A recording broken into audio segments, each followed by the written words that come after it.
Hi hello மக்களே, welcome back to our channel. இன்றைக்கி சேனலில் என்ன பார்க்க போகிறோன்னா, நம்ம டெரஸ் கார்டனில் புதுசாக வச்ச செடி தாங்க.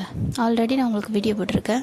இது என்ன பார்த்தீங்கன்னா கேக்டஸ்ங்க. என் பையன் கேட்டுருந்தான்னு வாங்கினேன். அது வீட்டுக்குள்ளே தான் வச்சுருக்கோம். ஸோ உள்ளே கூட வைக்கலாம். நாங்கள் அது சும்மா உங்களுக்கு காமிச்சேன். புதுசாக வாங்கினது ஆல்ரெடி புது வரவும் உங்களுக்கு போட்டிருந்தேன். ஆனால் அதை நான் உங்களுக்கு நட்டு வைக்கும்போது காமிக்கணும்னு சொல்லிட்டு நான் இந்த வீடியோ போடுறேன். பாருங்கள், வாங்க வீடியோக்குள்ளே போகலாம். இதுக்கு நான் ஃபஸ்ட்டு என்ன பண்ணேன்னா, ஈவினிங்கே வந்துட்டு பசங்களாம் மேலே அப்படி விளையாடிட்டு விழ சொல்லிவிட்டு நான் தொட்டியெல்லாம் அதுக்கு முதல்ல ரெடி பண்ணுங்க. ஸோ 4 தொட்டி எடுத்துகிட்டு ஃபஸ்ட்டு தண்ணியில் ஊற்றிட்டு மண்ணை நல்லா கிளறி விட்டேன். அப்புறம் பார்த்திங்கன்னா, ஏன்னா மண் ரொம்ப நாள் ஆச்சு, அது ரொம்ப டைட்டாக இருந்தது. அதனால் நல்லா கிளறிட்டு அடிக்கு இருக்க மண் மேலுக்கு இருக்கிற வண்டி உள்ளுக்கு அப்படி கிளறி விட்டால் தான் நல்லா உங்களுக்கு இருக்கும், சத்தில் கிடைக்கும். நான் இதுக்கு மண்புழு உரமும் கொஞ்சோண்டு சாண உரம் மட்டும் போட்டேங்க. அதை நான் வீடியோ எடுக்கலை.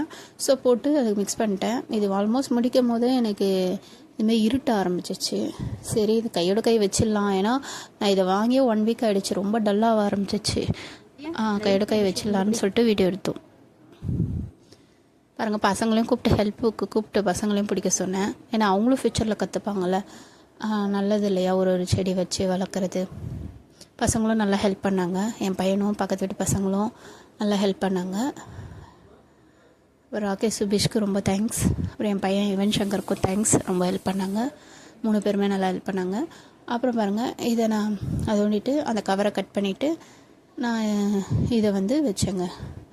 இதை வச்சுட்டு நல்லா அந்த கவரில் இருக்கிற மண் வைக்கணும். அப்புறம் அடியில் இந்த மண்ணையும் போட்டுட்டு நல்லா கவர் பண்ணிட்டேன். ஆல்ரெடி நான் இதில் மண்புழு உரம்லாம் போட்டுட்டேன் இல்லையா. ஸோ இந்த மண்ணை போட்டு மூடிட்டு லைட்டாக தண்ணி தொளிச்சு விட்டுட்டேன். எப்போவுமே ஈவினிங் வைக்கணும், இல்லைனா காலையில் வைக்கணும். சன்னு மேக்ஸிமம் ஈவினிங் வைக்கிறது நல்லது. உங்களுக்கு சன் படாமல் கொஞ்சம் செட் ஆகிடும் அந்த தொட்டிக்குள்ளே. அப்புறம் லைட்டாக தண்ணி தொளிச்சு விடணும். இதில் துளசி, அப்புறம் எங்கள் சர்ச்சில் 2 செடி கொடுத்துருந்தாங்க. அது கனகாமரம் ஒன்று, இன்னொரு இட்லி பூ ஒன்று. அப்புறம் என் ஹஸ்பண்ட் துளசி வாங்கி வந்தார், அந்த செடியும் வச்சேன். அப்புறம் புதினா காம்பு இருந்தது இல்லையா, அதையே கொஞ்சம் வச்சுட்டு புதினா காம்பெல்லாம் கொஞ்சம் நட்டு வச்சேன். இந்த வீடியோ பிடிச்சிருந்தா லைக் அண்ட் ஷேர் பண்ணுங்கள். மறக்காமல் நம்ம சேனலுக்கு சப்ஸ்கிரைப் பண்ணுங்கள். கூடவே பெல் ஐக்கானை ப்ரெஸ் பண்ணுங்கள். அப்போ தான் நம்ம போடுற வீடியோ ஒவ்வொன்றும் உங்களுக்கு மேலே நிற்கும், நோட்டிஃபிகேஷனில் நிற்கும்.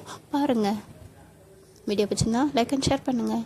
தேங்க்ஸ் ஃபார் வாட்சிங். Bye friends. நெக்ஸ்ட் வீடியோவில் பார்ப்போம்.